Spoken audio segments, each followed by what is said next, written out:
Welcome to What's the Point? A question we should all be asking ourselves, and the podcast by brand architect Bill Ellis. Hello, everyone, and welcome back to What's the Point? I'm your host, Bill Ellis, and today we meet someone whose story begins with challenge but grows into creativity, innovation, and a passion for sustainability. Vanessa Thompson couldn't read until age 10 because of a visual disability, but by 16, she'd founded StorybookMath.org, turning math into stories and earning recognition from the U.S. Congress, California State Senate. She went on to speak at TEDx, Stanford, the National Science and Engineering Festival, and later worked with NASA's Omega initiative to launch an international youth council on climate solutions. Now Vanessa brings that same creativity and drive into the world of sustainability, leadership, and innovation, sharing her ideas through her work, her writing, and her upcoming book, which we'll talk about. We'll also talk about today mainly the human story behind it all, the moments of doubt and discovery and purpose that shaped who she is and where she's headed. And Vanessa Thompson, thank you so much for joining us. Welcome to What's the Point? Thank you so much for having me.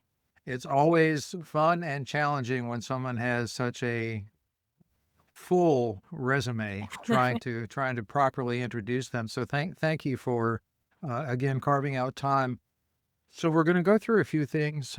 Let me start with, obviously you've been through a lot, you've done a lot, you've accomplished a lot, and there's much more to come, no doubt. But in your journey so far, what feels most alive to you right now? Interesting. Yeah, no, thank you for that lovely introduction. And I love the kind of first prompt that you're starting us out with. I mean, my whole kind of vision for myself has been the intersection of finance and sustainability and how that can really accelerate innovation for organizations. And you mentioned a little bit of my journey and some of the ups and downs in it. I will kind of start out from the beginning, I guess. You know, I grew up in Silicon Valley. It's a place of experimentation and innovation, and that's really the culture of it. And I think that there's a lot of Silicon Valleys all around the world now, but when I was growing up, it was mainly the San Francisco Bay Area. And there was just this kind of wonderful energy and culture surrounding being kind of experimenting, trying out new things. I remember one kind of typical example at UC Berkeley when I was going around to some of the booths and labs of different students inventing things. And one had created a microscope that was attached to an iPhone where you could actually have this microscope on an iPhone. And I said, "Oh, that's so cool. Can I look at it?" And he said, "Yes, but the glue is still drying." Right? So things are constantly happening in Silicon Valley. There's this constant spirit of creativity and innovation. And that's really kind of spoke to me just in terms of how I've gone through my life. And I was always trying to think about how can I create impact for organizations and how can I really think about what is the overlap between sustainable finance and innovation for organizations? And that's really kind of what lit me up and kind of the excitement and passion that you're kind of getting at here. You know, I've worked at venture capital groups, I've worked at startups, and throughout that journey, I was really trying to understand what makes a certain organization innovative. And that's something that really became quite fascinating to me. Why is it that some organizations are able to develop IP quicker, go to market faster, and develop, IP and other kind of creative solutions faster? What is it about certain organizations that are able to do that? Which is why I created, this wonderful book and this speaker series as well, too, and created this 60 case studies of real organizations that have kind of once become, not necessarily the most innovative and then transformed to become highly innovative and kind of found 7 principles amongst that research. So I think what's exciting to me is figuring out what can create that kind of more creativity in all of our businesses, because I think we all need that right now, especially when times are hard, when there's uncertainty. We need more creativity and innovation to reach the challenges and overcome them and find new opportunities. So it's a long-winded answer of answering your question, but I think that's something that's really exciting to me at the moment. Well, that's great. I very much appreciate you sharing that with us. And I'm gonna take a little bit a step further back into your story. And I'm going to touch again on kind of your personal roots. You talked about growing up in the Bay Area, but not being able to read until age 10, having a visual disability or situation, whatever it was. How did that shape how you learn today? How did that shape how you lead today? Yeah, no, absolutely. And I think that it's a wonderful kind of experience to have kind of a learning difference or things like that, and trying to find out how to get to the same place in a completely new way. And it almost kind of forces you to be innovative. It forces you to think outside the box because you have no alternative Mm-hmm. other than to go a new and more creative way. And so for me, I had to learn in every situation, how was I going to have an A-level report? How was I going to complete this task? Still trying to learn to read given that I had a visual disability. So given all of that, I think it kind of instilled this sense of innovation throughout myself. And a lot of, founders, a lot of entrepreneurs also have, dyslexia and Mm-hmm. things like that as well too. And I think that the blessing of it is to kind of be able to be pushed to think outside the box. Yeah.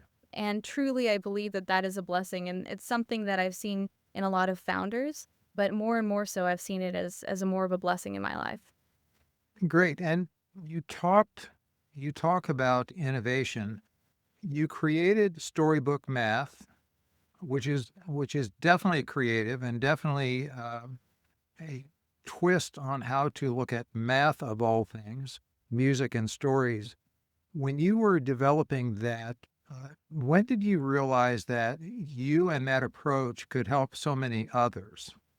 Did you develop Storybook Math primarily as a way of self-learning, and then you said, "I can share this with others"? Or tell us a little bit of that backstory and your thought process. Yeah, absolutely. So I quickly realized when I was struggling in my education because I was struggling with this visual disability, which I eventually got treatment for, was that actually I wasn't alone in many senses. A lot of people have struggled either with dyslexia or any other kind of learning challenge, but also there's just people who struggle sometimes in school. Maybe they don't have the right resources, but particularly struggle in math, particularly. And that became kind of a core moment for me when I realized that I wasn't alone and that other people were struggling along this journey. And I saw this study that showed that your income later in life is directly correlated with how many math classes you've taken. Not Hmm. necessarily what grade you've gotten in them, but how many math classes you've taken. And so this persistence in mathematics, particularly, was directly correlated with people's future salary. And particularly for people who are creative, who maybe never thought of themselves as a mathematician, Hmm. or maybe just kind of tuned out in some of those classes, I wanted to give them a second opportunity at this because I thought this was really important. It wasn't just a glass ceiling for many people; it was also a math ceiling. Is kind of what I said to in many of the speeches that I gave. Um, and so I realized that there was a more creative way to Hmm. learn math. We didn't have to learn it in kind of this kind of abstract sense. When you're learning, particularly in middle school and high school, math is taught in a very abstract sense, in the sense that you're not given context as to how this really relates in your own life. Hmm. You only kind of learn that later in your career about how some of this applies to your real life. But at the sense, it's just really abstract. So, what if we made all of these concepts into characters that act out each math problem? Okay. And each of these particular characters has particular traits or idiosyncrasies that makes them inclined to do one thing or another. And that's much more memorable than just learning a particular rule in mathematics, because stories are something that are really integrated into our psychology. It's Hmm. our original form of teaching. You go around a campfire and you tell a story. So I was going to teach mathematics in the form of a story. So I'll give a very, very simple example. When you're looking at fractions and you're looking about how to divide that fraction in order to create a percentage or something like that, we created this story of cowboys and horses, where the top of the fraction or the numerator is the cowboy and the denominator is the horse. And I was always getting confused when I was learning in math class at the time. Which one goes in the little division house? Is it the top number or the bottom number? And so when they're a cowboy and a horse, well, it makes sense that the cowboy would go inside the house and the horse would stay outside. Otherwise, it just wouldn't make any sense. And so that was just a little story to help Yeah. you remember a very simple mathematical principle, but it ended up really making it more engaging.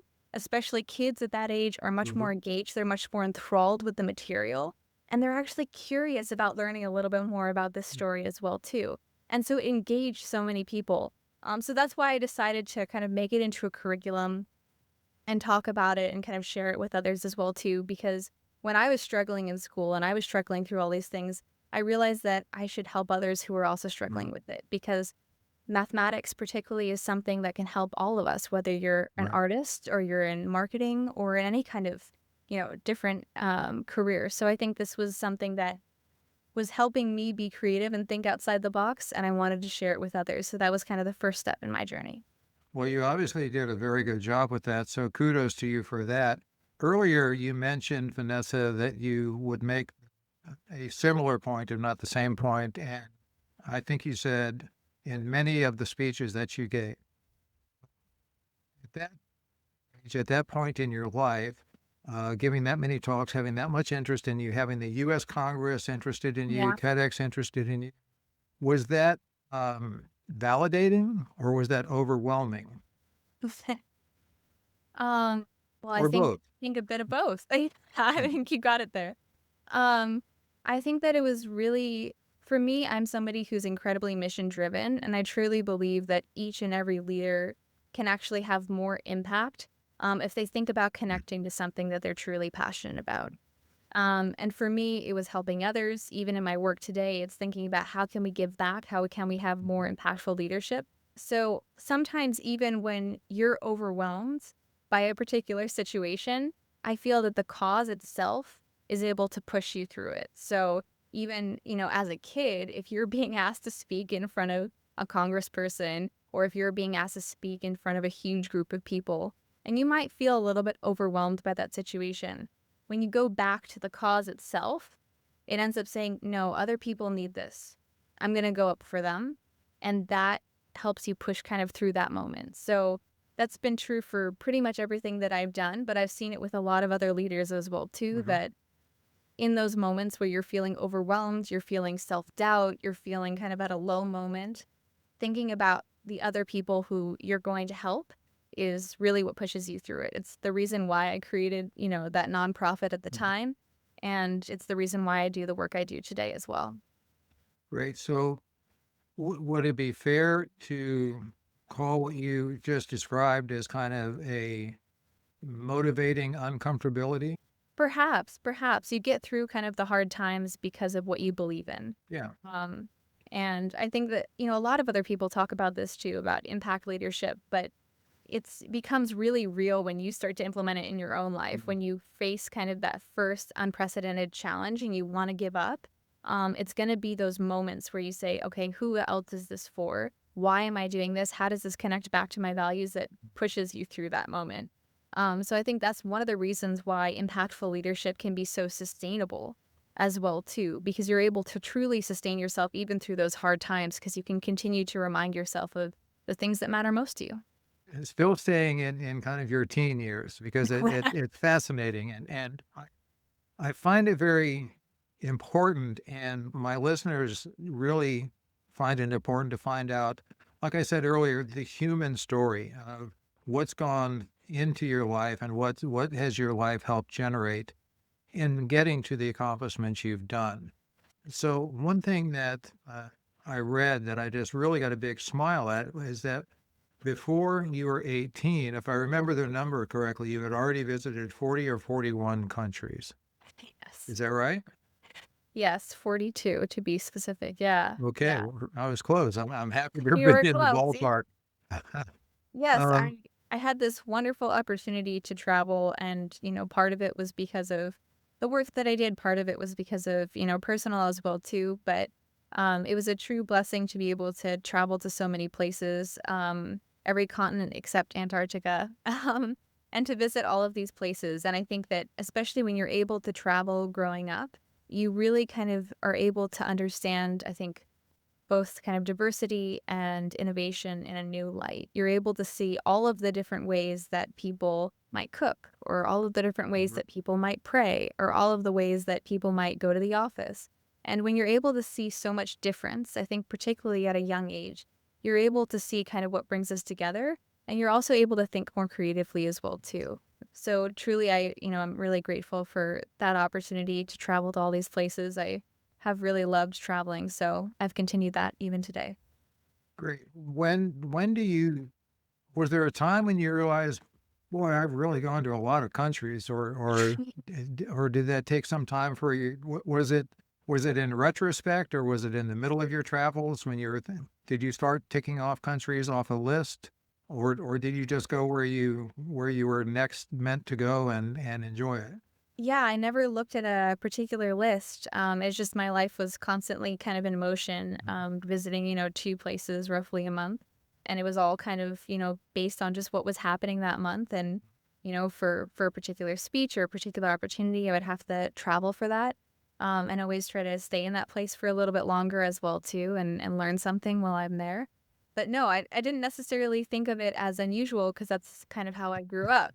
I thought it was more unusual staying in one place. And so when I went to UC Berkeley and, did my undergrad and then, eventually got my master's, that was a little bit more unusual for me to be in one place. Yeah, to stay Um, to yeah, stay to there. sit in one place and to realize, oh, okay, I need to kind of mix it up a little bit more. So yeah, that You was a bit more unusual. you mentioned, Vanessa, that how interesting it is to see different cultures, different cooking, different religion, different. How much did you see similarities across all of the countries and through your experience when you went to these different places? And what I'm getting at, they may have cooked different, but was there some similarity? They may have prayed or worshiped differently. What were the similarities that you noticed?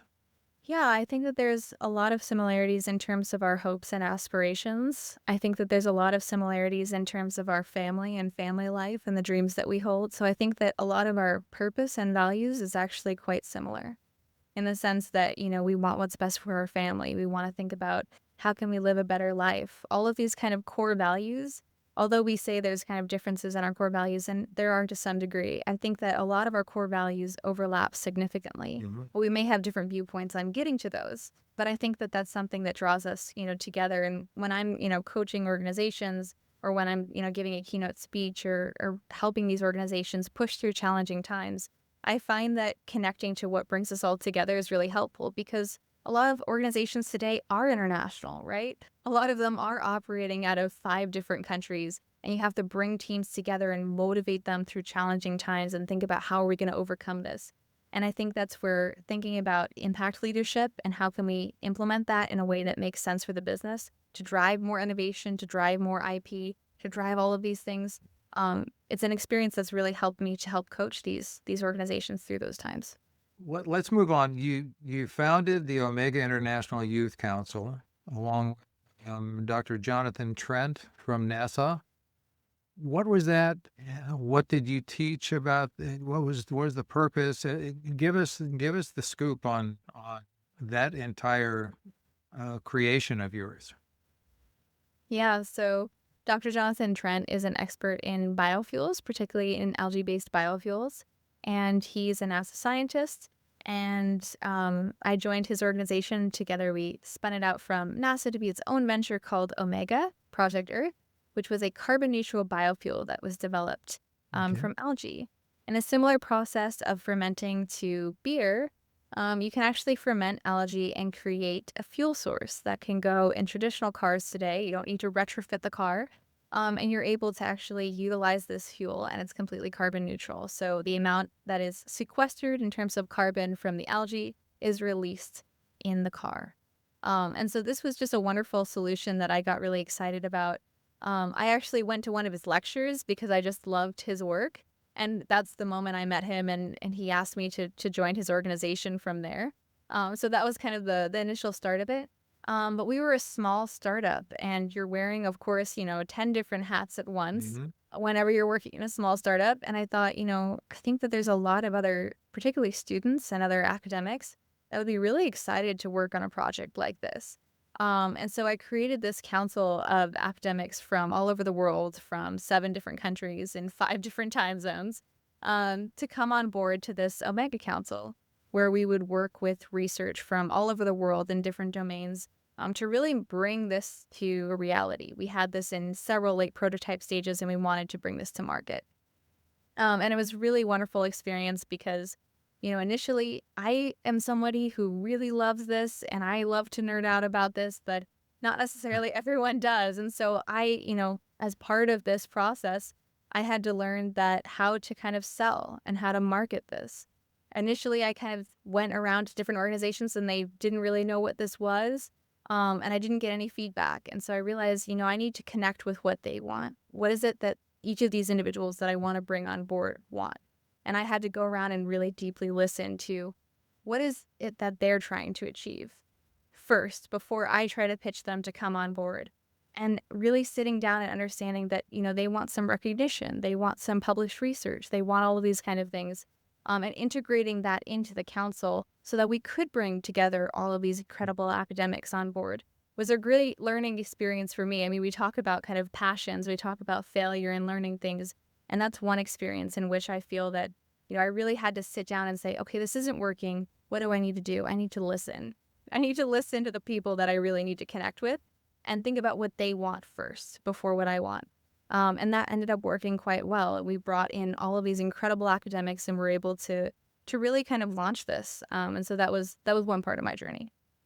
I think what you just said, Vanessa, is so very, very important. And it covers all aspects of life. And that is very simply, how can we provide value to others? And it doesn't mean give up everything we have. It means if I've got value, how do I find the person, the people, the country, the company, the whatever that needs the value that I have? And you mentioned the absolute key, which I believe is listening, listening and to understand how can my value help you. So that's one of your personal values.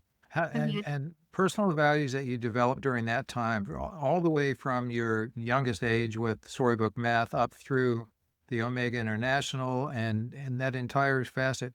Which of the of your personal values was really honed and developed then and stays with you today throughout everything?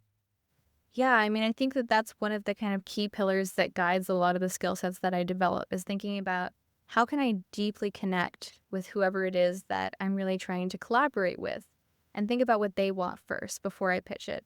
And so we talked about listening a bit, but I think this reminds me of one particular case study that I'm writing in my book right now, which is called Red Sea Global. And this is an organization that builds hotels and complexes and things like that. And they're not necessarily particularly known for collaborating with the communities around them or connecting with them, but they decided to do something different. They wanted to listen to the community. They wanted to listen to their stakeholders more deeply. And so they went into this particularly rural area that they were going to build a beautiful hotel in. And they decided that they're going to listen to the local people and that they're going to really try to deeply connect with them. And the local people said two very unusual things for a business to hear of, at least. They said, we want a banana farm and we want sailboats, our traditional sailboats from our culture. And most businesses might kind of brush that off and say, well, that's not really what we do exactly. That's not our business model. But they said, no, we're actually going to invest in this.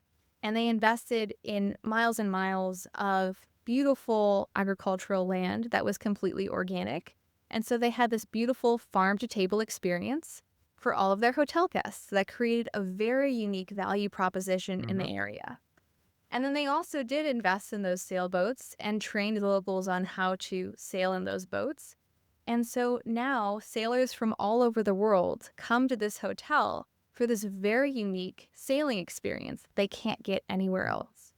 And so coming back to our point of listening to people and then bringing that into the business value, that sometimes really gives us a competitive edge in the market, whether that's in our personal life or in our business life.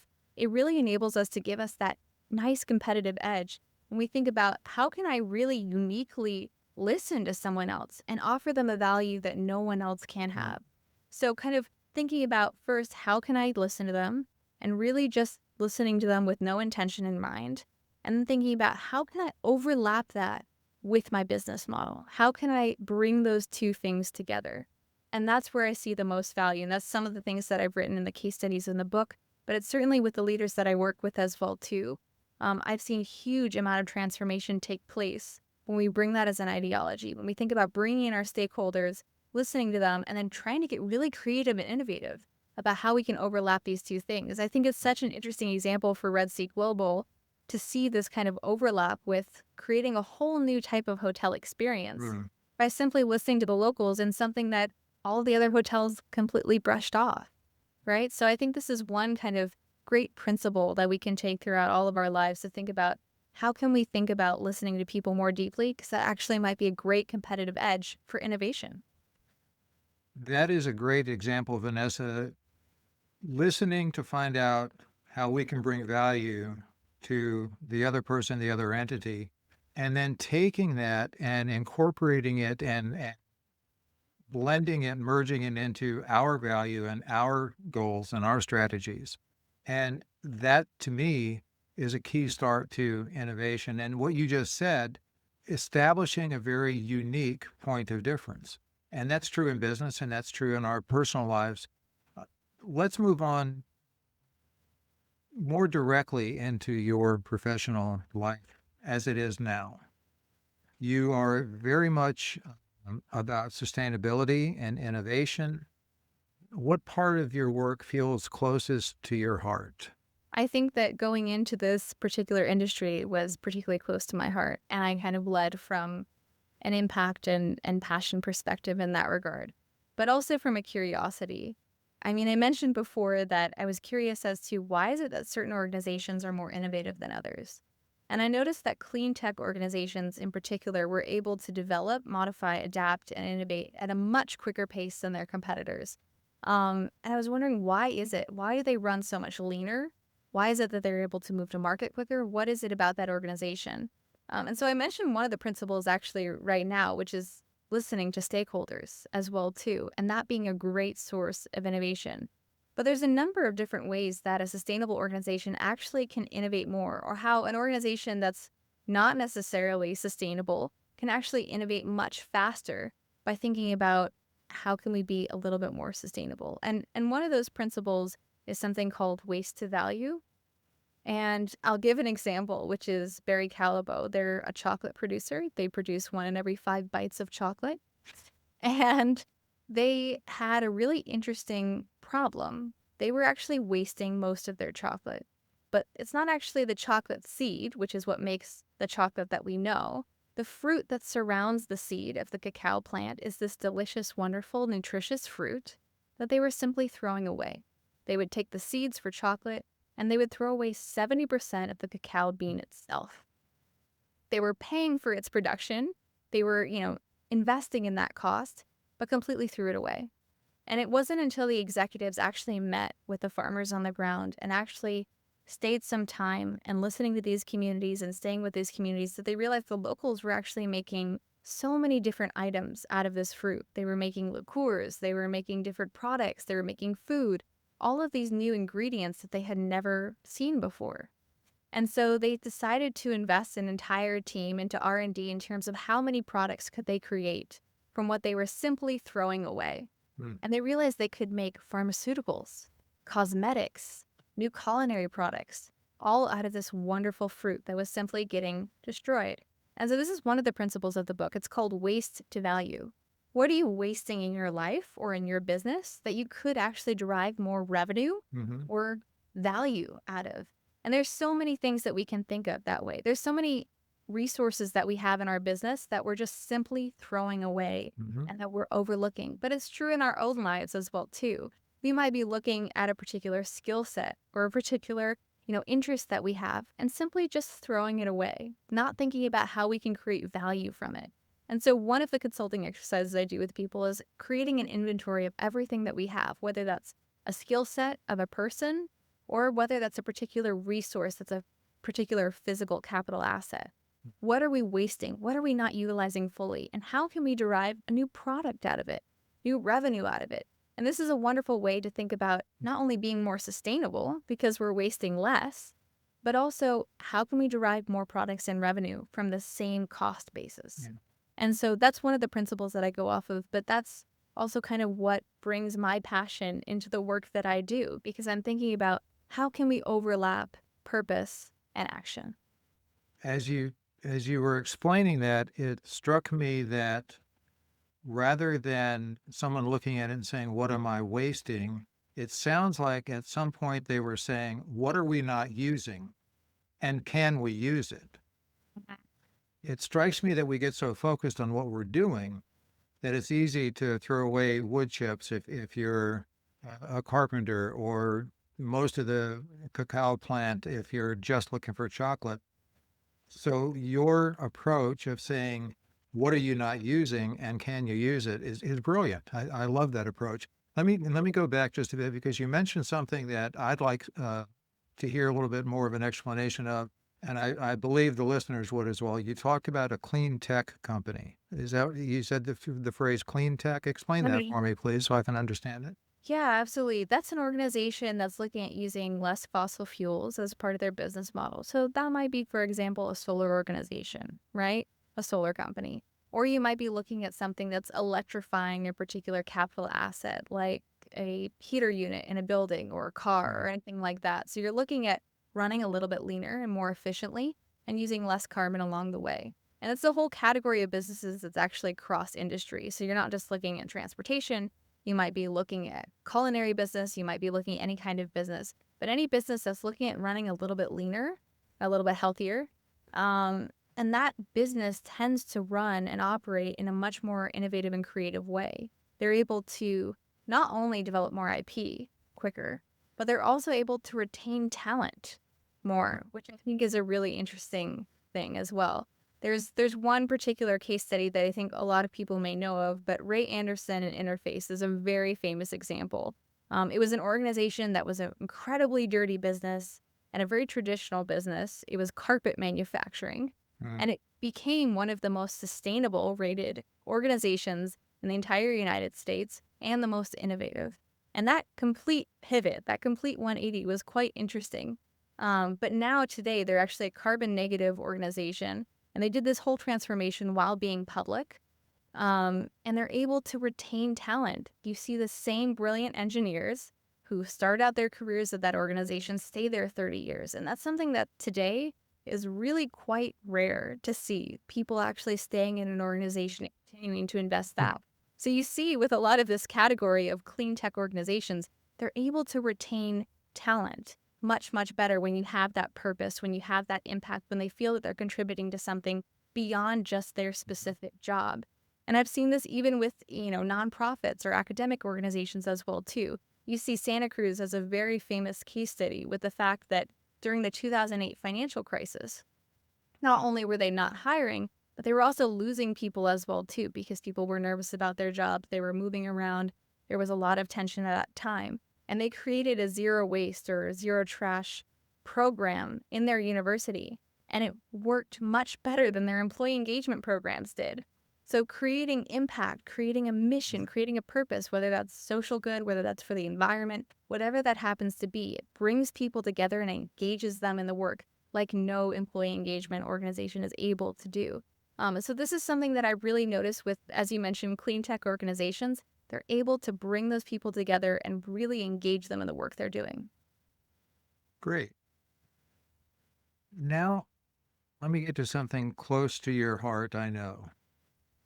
Let us know if you have the title of your book and give us a brief overview. You've mentioned 60 case studies. Mm-hmm.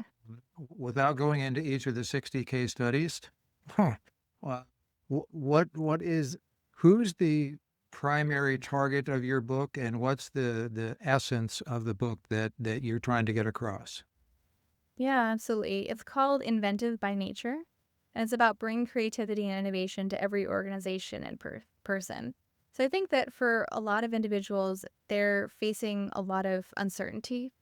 They're facing maybe challenges, maybe that's macroeconomic level. Maybe they're feeling kind of stressed about the economy or about their job, or they're feeling kind of tightening margins within their business. There's a lot of uncertainty, and there's also a lot more competitiveness than there's ever been before. There's the kind of classic example that in the 1950s, a Fortune 500 company would stay on that list for 65 years. And now a Fortune 500 company gets kicked off that list every 2 weeks. Mm. So there is a huge amount of competition in the market, and I think that everyone feels that really deeply. So we have to think about how can we be more creative, how can we be more innovative, and how can we disrupt ourselves to continue to stay in the game and stay competitive. And so it's about 7 principles, and I mentioned 2 of them already. Waste of value is one of them, and also listening to stakeholders is another. But it's all of these different principles that you can use in your own life for thinking about how can we be more creative and more innovative. So that's kind of a brief overview of the book. Well, I appreciate you giving that. What is the target release date at this point, approximately? Yeah, so the target release date is 6 months from now. So we're looking at the first quarter of 2026. Great. And it's really meant for people who, really need kind of a new break in their lives, something to create kind of a new sense of creativity, renewed purpose, to engage them in their lives, and also to feel that they can really kind of find something that's more sustainable and not just running in Mhm. this game, but really finding something that feels purposeful, that feels impactful, and that they're able to stay in this organization and to stay competitive and creative. Vanessa, thank you for that. You mentioned clearly you're interested in innovation and leadership, and you've already given us quite a few examples of how some of your real life experiences have fueled that interest. Is there another one that you just feel you want to address that you haven't yet? One of your real life experiences that really fuels your interest in leadership, innovation, sustainability? Yeah, absolutely. Well, I think I'll actually pair a life experience with maybe a case study as well too. Um, because there's a really interesting case study, one of which that I find really near and dear to my heart, which is there was this particular town in the Appalachian Mountains here in the United States, that was facing a lot of pollution.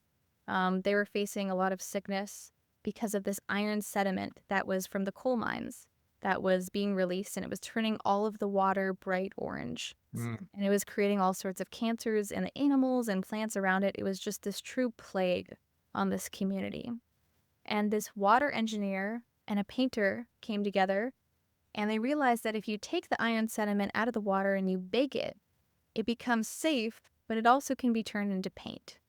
And mm, the different temperatures that you bake that at creates different colors. And amazing. it's a very unique type of paint for artists that has a very unique color property. And I think this is a perfect example of finding impact in the work we do. Not only did that help that community and create a new product, but when also you think about impact in your daily work, it provides multiple value propositions. Not only are you selling paint for artists, but you're also selling an entire story as well as a livelihood for an entire community. And that's really something that truly differentiates you in the market. No one can compete with that particular story.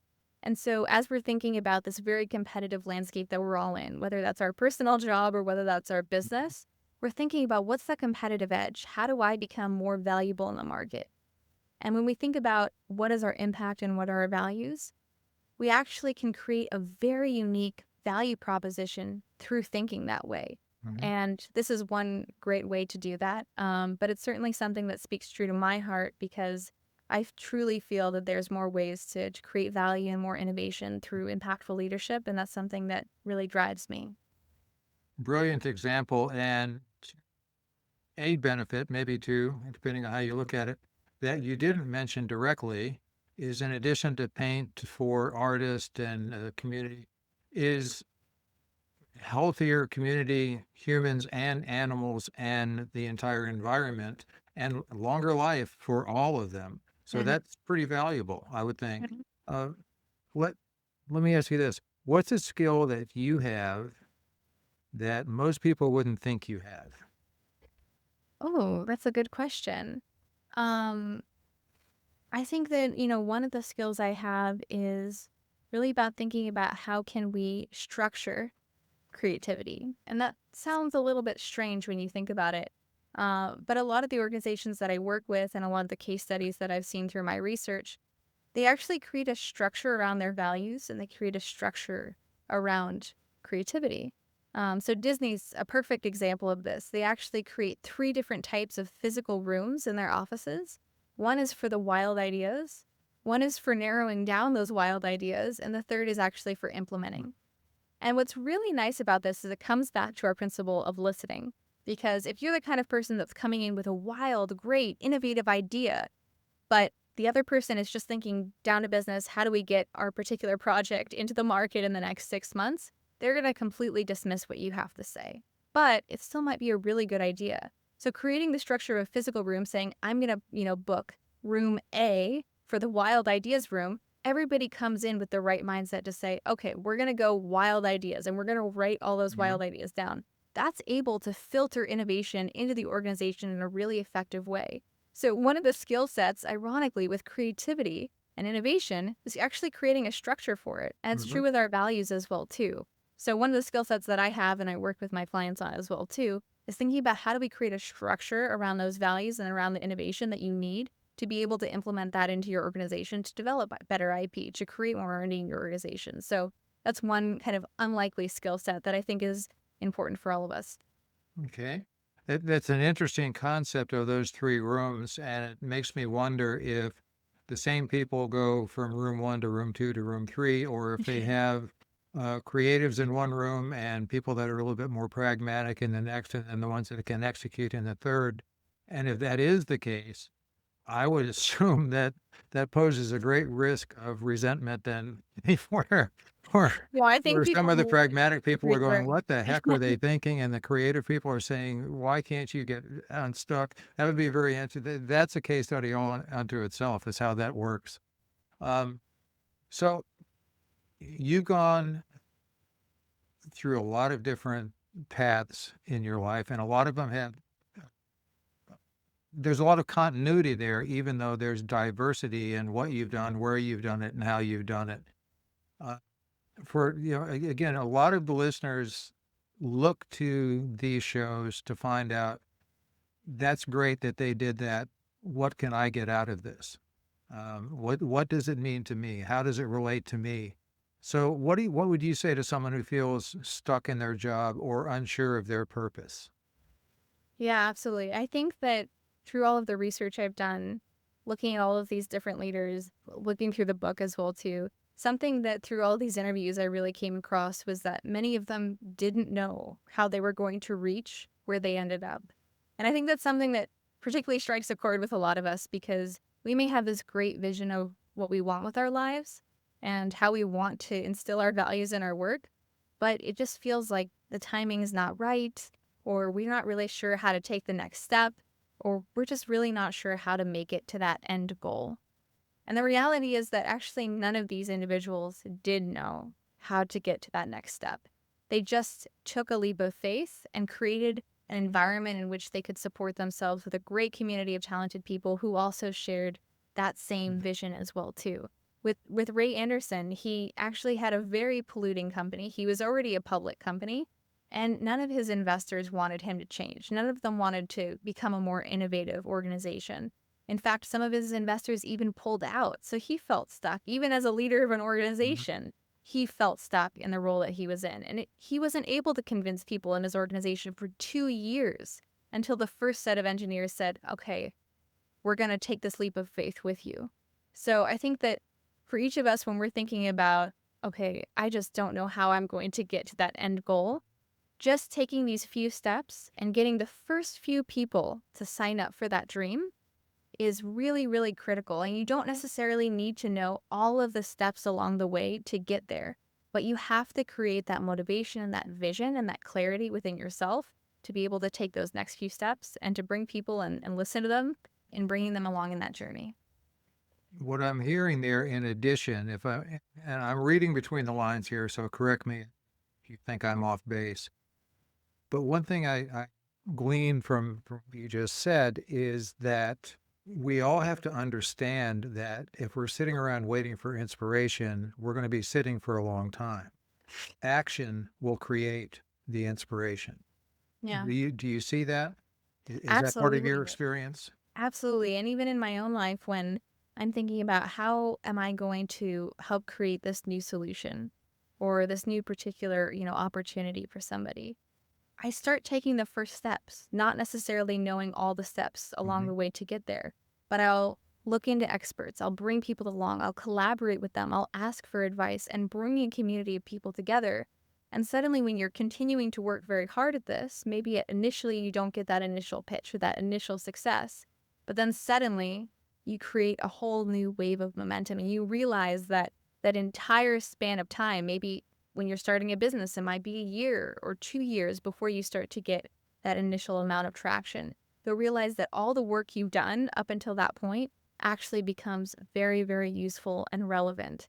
So when you're starting a business, for example, you might be creating all these sets of services or things like that as well too. And it won't actually be until that you've created this entire book that a year down the line you realize that that's going to be very helpful for hooking your first client, for example. So whatever it is that your vision is for yourself, I think starting to create that portfolio, starting to create that community is really important, and kind of continuing to bring more and more people on with that vision, inspiring them until you find that, first amount of success. You mentioned something, Vanessa, that again I wanted to just expand on because it struck me, and I just want to make sure that I expound on it for those listening. You talked about getting your team together and taking steps, and you may not achieve all of the things that you're looking to achieve right away. It's very important to understand that we all fail, Yeah. and it's only truly failure if we don't learn from it. So a Mhm. lot of people, in my experience anyway, get stuck because they don't want to be wrong. They don't want to fail. They don't want to be that loser. And you know what? Every single one of us fails. Every single one of us has setbacks. The question is, are we going to learn from it, or are we going to let that hold us down? Moving on, what's a what keeps you grounded? What's a personal practice? What's a habit? How do you stay grounded? Yeah, absolutely. I think that surrounding yourself with great people who have a really positive mindset is one wonderful way to stay positive and to stay motivated as well too. And taking kind of a deep separation from the work that you're doing to really invest in the people around you and giving back to the people around you in whatever way you can. So, for me, my family and my friends and my community are really important to me. And I always make sure that, at least one part of the day, I'm making sure that I'm dedicating to someone else. I'm not, making an ask, I'm not making a favor, but I'm really thinking about how can I support the community around me? Because I truly believe that with each vision that you're creating for your own life, you need to create a whole community of people around you. So making sure that there's, giving back to that community is something that's really important. And I think that's good for a number of things. It's good for staying positive. It's good Hmm. for, taking some time back to get perspective. It's good for, helping the people around you. It's good for so many different things. Great. I've got three more questions for you. We're a little bit, we're up against the time that I asked you to commit. So thank you for that. And thank you for sticking with us. The first question, what song always makes you turn the volume up when you hear it? Oh no, I have too many songs on my playlist. I'm actually a huge like musical fan and Broadway fan. Okay. So one of them that I've, been listening to recently is In the Heights. It was done by the same writer to Alexander Hamilton, which is a very famous musical now. Yeah. But his earlier show was In the Heights.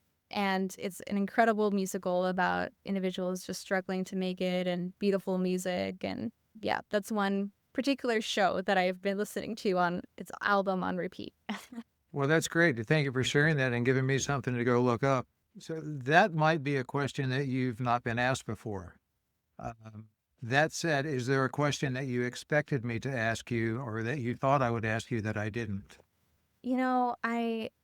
I feel I'm always surprised with conversations that I have, but I guess I'll turn it around to you and ask you about kind of what do you find kind of most interesting at the moment for you as well too? I mean, I'd like to turn it back on you as well, and what's kind of giving you motivation to push past some of the challenges that we were talking about in our conversation. What's keeping you motivated and excited?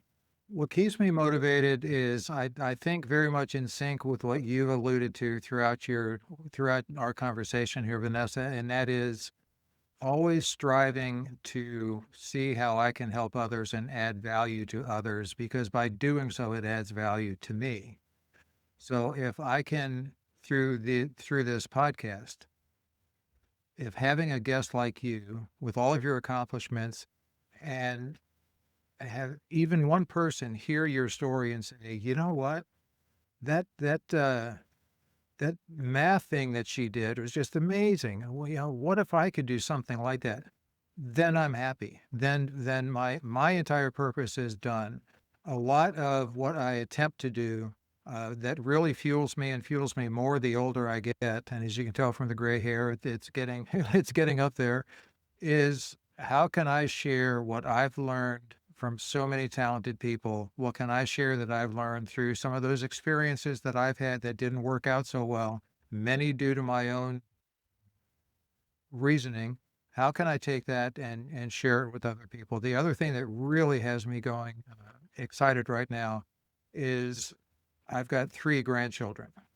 I've got 14-year-old twin girls who are absolutely amazing. They are fabulous fast friends, yet so completely different little humans. And they now have a 10-month-old brother Wow. who is just, we call him the little champ. And just watching those young people, seeing how my son and his wife, my son in particular, how he's matured and become a father, it's just all very exciting. So it has to do with watching other people grow and learn and advance. That excites me. That's beautiful. And I think that's true for so many of us. Our families are a core motivation for all of us. Final question. We've covered your early life. We've covered a lot of the activities you've done. We've covered a lot of the accolades you've received. We've talked about a lot of the things that you hope to achieve. When you put it all together, this is the standard ending question for this podcast, and that is, Vanessa, to answer however you choose. What's the point? I think the point is always thinking about how we can do better and give back more in whatever work that we're doing. I think that's been a recurring theme throughout this conversation. But the point is bringing it back to our values and bringing it back to impact. And that ends up having a huge amount of benefit for us and our individual lives, as well as our organizations. You see that actually sustainable organizations, when compared to their competitors on the public stock market, actually perform better during recessions. They're able to actually sustain themselves for the longer term. And so there's a huge amount of benefit to thinking about what are our values and what kind of creativity or innovation can we use to bring those values to our business models and to our own life, because it's not necessarily a straightforward process. So what are the principles and strategies that we can bring to bring those values, to bring that listening, to bring that care, to bring those communities and the stakeholders and what they want to the business models or to our everyday lives? And that takes a huge amount of creativity. But when you're able to do that in a really authentic way, you're able to differentiate yourself in the market, you're able to create more value. And that's been true with many of the case studies that we talked about in this conversation. But I truly believe that bringing those values in a very innovative way is the point of how we can develop better organizations that are more valuable and more impactful. Brilliant. Vanessa Thompson, thank you so much for your time, for your insights. I look forward to reading your book in approximately 6 months. And again, thank you, and I wish you continued success in everything you do. Thank you so much. Thanks for tuning in. And if you like what you've heard, please subscribe so you don't miss an episode. We can promise there is value to be gained in every one. Taking a second to rate, review, and share the show helps make us more discoverable and enables others to find out what's the point. If you'd like to learn more about Bill Ellis and his services, please visit his website, billellis.com. See you next time.